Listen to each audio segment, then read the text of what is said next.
everybody. It's been a while, and I didn't fix my camera before, so now I have to. Sorry about that. Okay, here we are. Okay. So that's pretty much how my summer has gone so far. I hope yours is better. I hate the summer personally. We were just discussing that. The summer sucks, especially when you have to shuttle your kids everywhere. Right. I'm excited. Love the half-day camp. Whose idea was this? Whose idea is that? How's that helpful for anyone? No, not me. I don't either. Okay. Anyways, so now that we're here today, we were going to talk about kidney stones. So this is for all you kidney stone people out there. You know who you are. Yeah, you do. And mostly everyone around you knows too. So anyways, in case you don't know who we are, I'm Dr. Smith from Accomplished Health and Wellness here in Lawrence, Kansas. And this is Heather Fiore from Free State Nutrition here in Lawrence, Kansas. So kidney stones, oh man. Where to begin? Yeah, right. So I just thought I would talk about the kidney a little bit. There's usually two, but sometimes there's one. And occasionally there becomes none, and then you go on dialysis. But that has nothing to do with kidney stones. Well, kidney stones, I guess, if you have a lot of them, you could go on dialysis. But right now, we're talking about people with two. Okay. And maybe just one. Did you know you can have a horseshoe kidney that goes like... No. Yeah. It's crazy. It's one kidney, but it's like... You mean it's like really the two kidneys, but they're connected? They like never divided. What? Crazy, right? That's kind of cool. Yeah. It's probably not good. They function. Oh. So that's good. Okay. Yeah.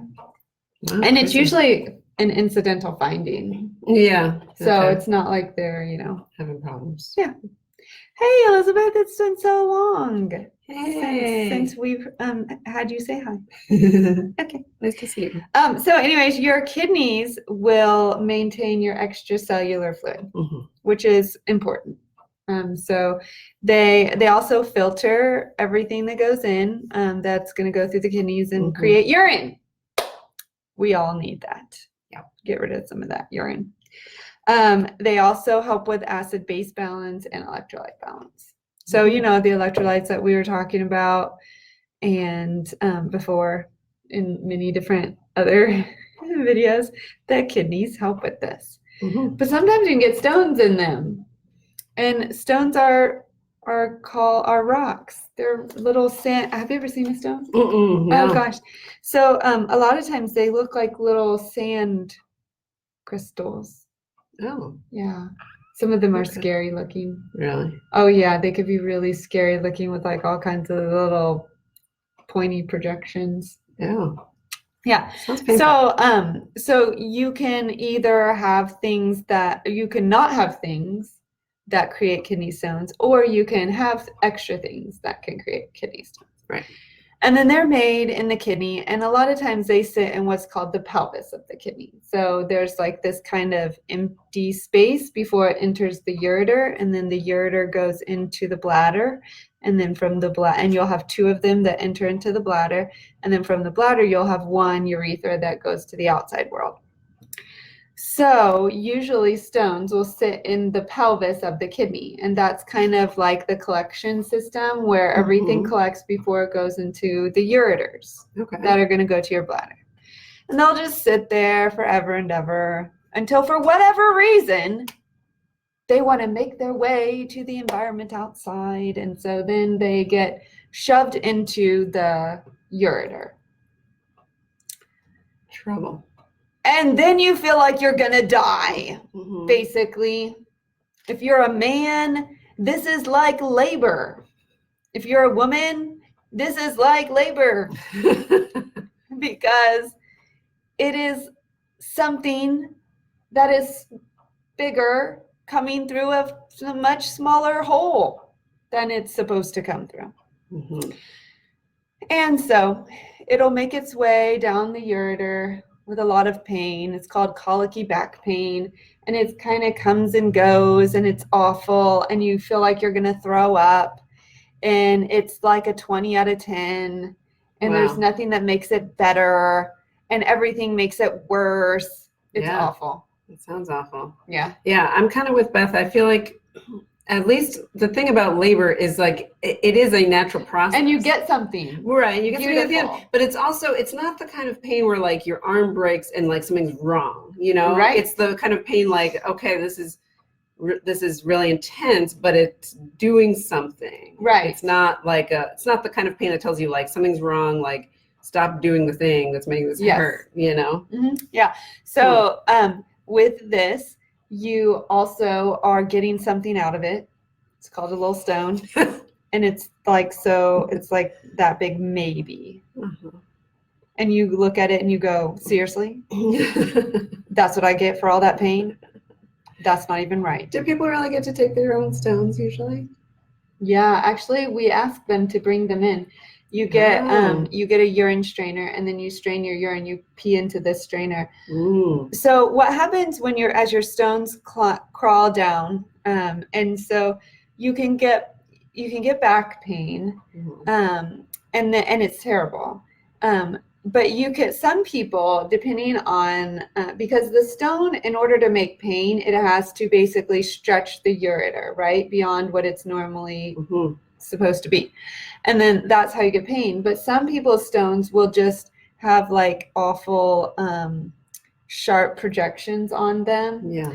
And like those Christmas ornaments, the glass Christmas star ornaments, do you know what I'm talking about? Yeah. That's what they look like. And they'll come down and then they'll scratch the inside of the ureter, right? And so that can cause pain sometimes. That can cause pain. It's usually the stretching that causes the most pain, but that scratching actually causes blood in your urine. So usually what we'll see when we look at your urine is going to be, I know, Holy Toledo is right, is going to be blood with not a whole lot other things. Blood and pain. Blood and pain. That's what we see. Your urine can have frank blood, like you're peeing blood and clots, or it can be a pink tinge, or it can just be microscopic blood that we see in the urine. Sometimes your stones can be because of infection, or they can create infection. So they can create a kidney infection if they're stuck. Yeah. Some stones can get so big that they need to be removed, actually, and it's called a procedure called lithotripsy, which is like this laser that they go in and they blast it up, and then the stone comes down into little sand particles, and they catch them. Yeah. And then they try to make sure to see what kind of stone it is. It's actually important to know what kind of stone you make, because what kind of stone you make can determine what treatment you get. So that's important. Right. So there are 4 different kinds of stones. And I'm just going to go from the least common to the most. So cystine stones is one. So like I was saying, you are going to catch your urine. There's like these cool little strainers that you can get. The best one is, do you ever go camping with that like camping cup? No, that's not the kind of camping I do. When I was little, they had these really cool camping cups that like would fold onto themselves, and then you put a cap on it. So they have a stone catcher like that, and it comes up like this, so you can stick it in your pocket. So when you're working or whatever, you got to go pee. Now you can take pee into your little cup. You do, yeah. So then you pee into your cup, right? Yeah. And then if you get the stone, right? Okay. Then you get the stone. You can rinse it in the water in the sink, and then you get your stone. And like inside the lid of this thing is this other little compartment, and it has a lid. Yeah. And you stick your stone in there, and then you close it up, and then you take it to your doctor. Wow. And then they can send it to have them examine it. It's important to do that, at least like your first stone, because usually you make the same stone every time. How would you know that you're passing a stone? Oh gosh. Okay. So good question. So once the stone it makes its way down.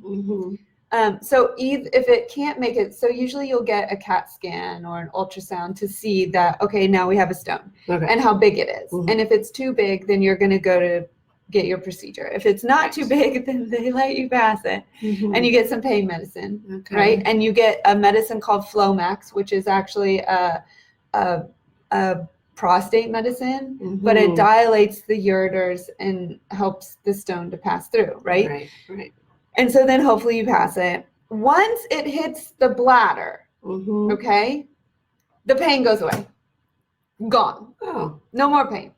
okay. So you know the Makes some moment it sense. hits the bladder because the vomitous feeling that you're feeling goes away. Wow. And your pain subsides, and then you're going to be good. So that's when you start collecting your urine. Okay. So then you don't collect it. You just pee through your urine strainer until you catch it. And it might take another day or two before it comes out of the bladder. Some people say, depending on how big the stone is, that they can feel it's like a scratchy feeling in their urethra. But, like a female urethra is like this long. So we don't really have that much. But a male urethra is like, that might be a little bit exciting, but no. It's a little bit smaller. Okay. And so they will be the ones oftentimes that will say they can kind of feel the scratchy feeling, but ours is so small that we might not feel it. So you just pee until it comes out and you'll see it. Got it. I mean, it's like a pebble of sand. Yeah. Or bigger. Yeah. Yeah. I've seen some that I'm like, that was impressive. That's like passing a baby, but you didn't even get to keep the baby because it's a hard crystal. It's awful. And it's like 3 days or 4 days, or sometimes it takes a week to pass this. It's awful. Yeah. So anyways, so 4 stones, 4 types. The first one that I'm going to talk about is called a cysteine stone. So cysteine is an amino acid that your kidney can produce. And so it will pass into the urine, right? And then you can make stones.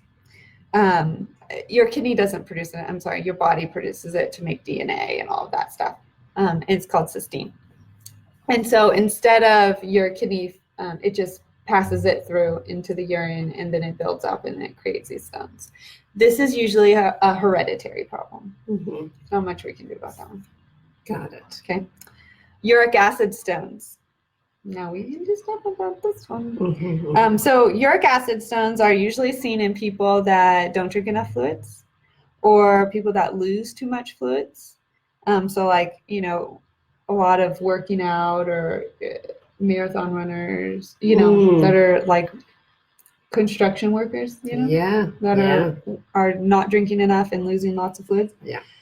High protein diet, and also people with gout with a high purine diet. So that's gonna create uric acid stones. Yeah, that's actually like the second most common one. Oh, is the uric acid? Yeah. Okay.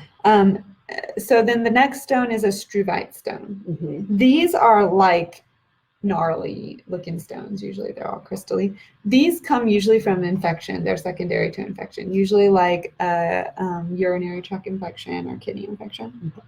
And they can grow really big really quickly. Yeah. Yes. Yeah. And then the last one is calcium stones. These are most common. And it's usually calcium oxalate, although it can be a calcium phosphate stone. Calcium phosphate ones are usually seen in metabolic disorders, but they can also be associated with migraine headaches and some medications. Like Topamax is a medication that will oftentimes cause the calcium phosphate stones. Yes. The calcium oxalate, so these are the most common stones. And oxalate is a naturally occurring substance in foods. Unfortunately, it's in foods that we like to eat, like fruits and veggies and nuts and chocolate. So wrong. That is so wrong. Yeah. Yep. It's also, oxalate is made in your liver every day. So there you go. Okay. But you can create these with certain dietary factors, but also high vitamin D, which, you know what, we just don't really see in the United States. We don't have that problem. We're usually low. Also, bypass surgery, intestinal, not cardiac, intestinal bypass surgery, right. Gastric bypass. And then lots of metabolic disorders can do it. And they just basically increase the calcium and oxalate in the urine, and then they create stones. So yeah, so how can we, like, with our diet, help some of these? Yeah, well, so there's some general recommendations that are good for all the All of stones, right? So drinking water, Sure. okay, sounded clear to you. Like Yeah. definitely get enough water, get lots and lots of water. Yes. And your urine should be clear. Mhm. Like, everyone always asks, how much water should you drink? How much water? Okay, we could say 64 ounces or whatever. But I just say you should not be able to tell by the end of the day that you peed in the toilet when you go pee. And that's enough water. It should be clear. All right. There you go. So for whatever reason, for kidney stones, even though like all kinds of fluids count as contributing to your hydration, Yes. you should limit sugar sweetened beverages. Yes, absolutely. It's not clear to me why that is, because they do provide hydration, but because the sugar can increase your stone formation. Yeah, but then also phosphates can. So if you're looking at sodas, right, and that's like true. that. That's true. Soda's kind of a double whammy that way. Yeah. Okay. And probably we should just limit them just because they're bad for you. Always Such the a Debbie killjoy Downer over here, totally. Then, so we've talked about the DASH diet. Yes. And the DASH diet is good for kidney stone prevention. Okay, so that means lots of fruits and vegetables that we're talking about, lower sodium. Do you want to know something? I don't know what it is, but lately I've been having to recommend the DASH diet lately. I know. Usually it's Mediterranean. Lately it's been the DASH. True. That's okay. They're both 1 and 2, 2 and 1, whichever. Yeah. The thing about, so one of the things they say about risk factors for kidney stones is overweight. And the thing that I really need to urge caution about is that we know that weight loss is not, easy to do. Yes. Right. And a lot of times, and especially I can only imagine, because I've never had a kidney stone, but I can only imagine how motivated you might feel to avoid a kidney stone. And so you might take drastic measures. Oh, yeah. If you think your weight is part of the problem. And then you get dehydrated or you go on that high protein diet and then you form more stones. That's what I'm saying. That's not such a good thing. Right. So you really need to be careful about that. There are plenty of other things to do. Lifestyle wise, before you get all stressed about trying to lose weight, get your hydration status up. Okay. So then for the calcium oxalate, most common, right? So in addition to the water and the DASH diet, decreasing your sodium intake, getting enough calcium. And the thing about calcium is that you want to get it from food. Yes. You want to try to, avoid supplements if you can. Get it from food. And you also have to make sure that in your diet you have enough vitamin D to bind it up. This is true. Because if you're not binding it up, it's going into your kidneys. Right. And you don't want to overdo calcium. It's harder to do from food anyway. It is. But vitamin D you can't really do from food. No. It has to be a supplement. You get your vitamin D from your supplement, but get your calcium from your food. Yes. Got it. Then you also want to avoid vitamin C supplements. Right. Because they can cause more stone formation. Yes. So. Yes. And which everyone wants to do that because of all the colds and stuff. Right. So you got to watch that if you're a stone former. Right. But I don't even think that's like a whole other topic. But I don't even think vitamin C in excess really does anything. It does. You know what? What studies have shown is that it does nothing for you in the acute period. But however, it can boost your immune system if done long term. Okay. But what is is it like 200 or 500 or something? Or is I it don't know that one. Okay. But I think for this, it's like under 1,000 milligrams of vitamin C would be okay. Yeah. So just don't go mega doses and you'll probably be all right. So then we have our, animal protein. So you want to, it's not that all protein is going to be a problem, but animal protein particularly you want to cut down. Because of your purines. Yeah, so you want to eat more plant-based proteins. Like soy. like soy, except for soy is high oxalate. Oh yeah, don't do that. So so if you're, calcium So oxalate legumes? stones, yes, beans once again. Lentils. You can Yes. get protein from lentils, right? Beans and lentils, those are going to be your main things because we also, you're still. Remember that, when you start to eat your beans, they don't make you gassy after a while. And you always want to, you're going to want to be increasing your water anyway, but that'll help with the beans. Then you don't want constipation. You'll get constipation from the fiber. Yeah, but it also helps with the bloating part too. And the gassing. So limit your protein from The other animals. day I ate beans, and last night my kids were like, "What was that?" And I was like, "I don't know, squeaky board." See, or I say, sign of a good gut. That's right. Healthy gut. Better out than in. Anyway, sorry, I digress. So animal protein, we could go off about animal protein anyway. We should be trying to eat more, vegetarian meals. Not that you have to go vegetarian, but it's really better like for the earth in general and for you if you're eating more plant-based diet. So I will leave it right there. Until the lion starts to stalk you. What do you mean by that? Till we become prey and predators. Right. But even so, you're supposed, all the healthy diets say limiting it to like a couple times a week. Right. Is better. So. Right. So there's just one more reason. Really, it all lines up. This doesn't conflict with anything else. Okay. So the high oxalate foods, we need to. You don't have to avoid them altogether. You just kind of want to watch how much you eat. How much, and you certainly wouldn't want to have multiples in a day of the high oxalate foods. Okay, so like spinach, beets, what else do we have here? Swiss chard, and then nuts, unfortunately, and peanuts. They're also high oxalate, so that's a bummer. Soy foods, sesame seeds, wheat bran.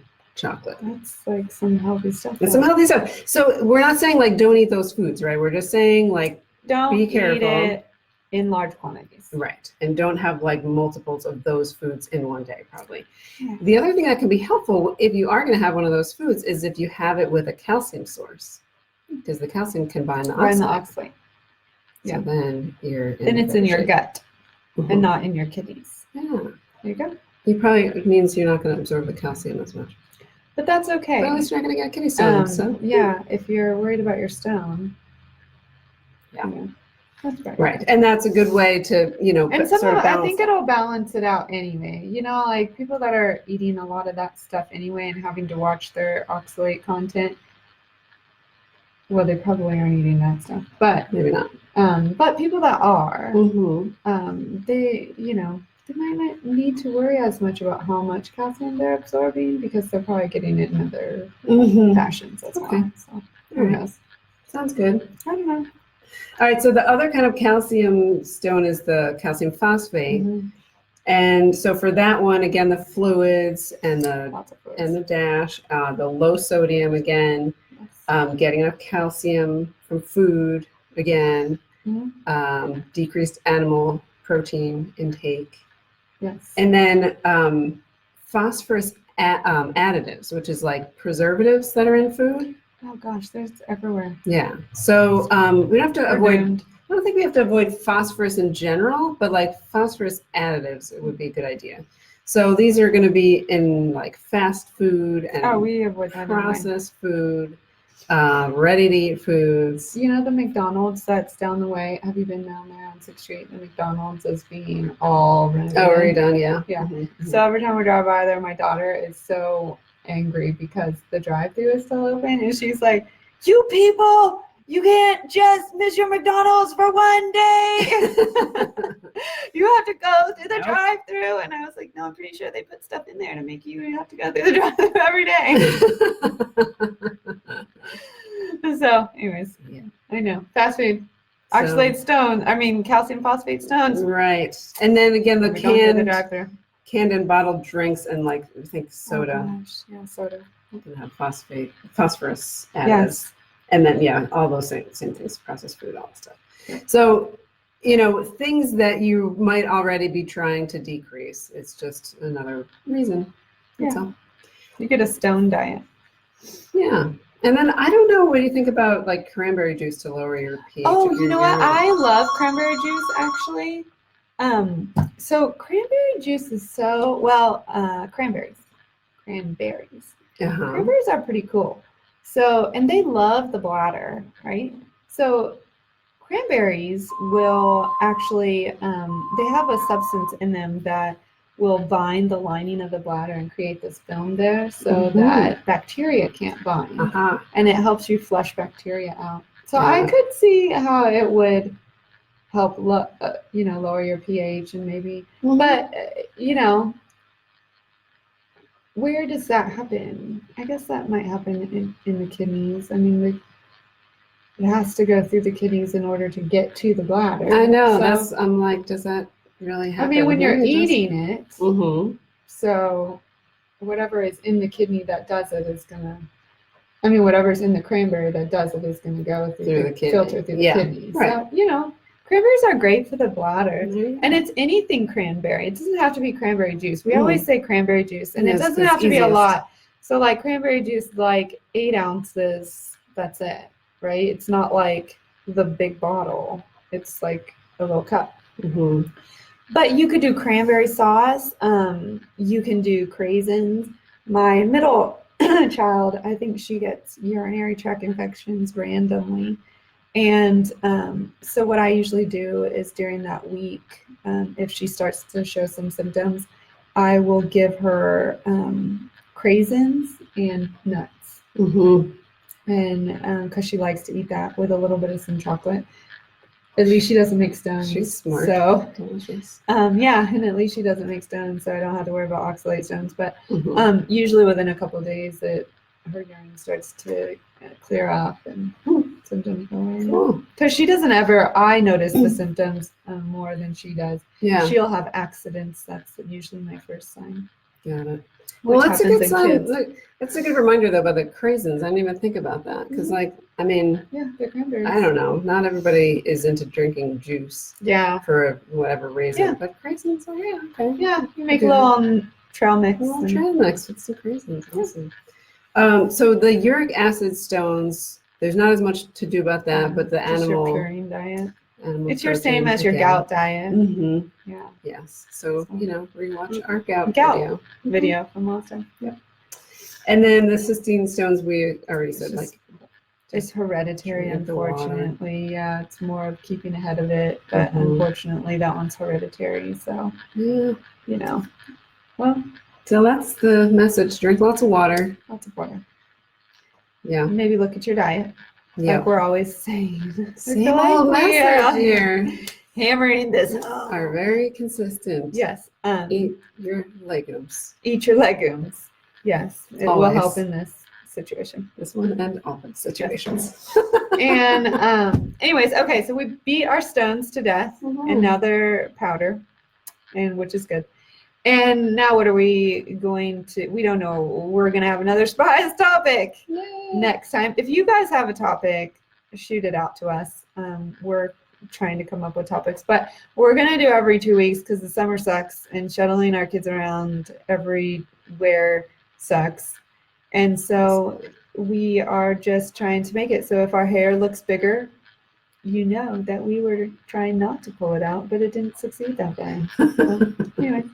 Okay, so we are having lovely weather here, and we are wishing you guys lovely weather for the rest of your week and 2 weeks, and then we'll see you back in 2 weeks, and we'll have a topic. We don't know what it is, but surprise. Yeah, have a great day.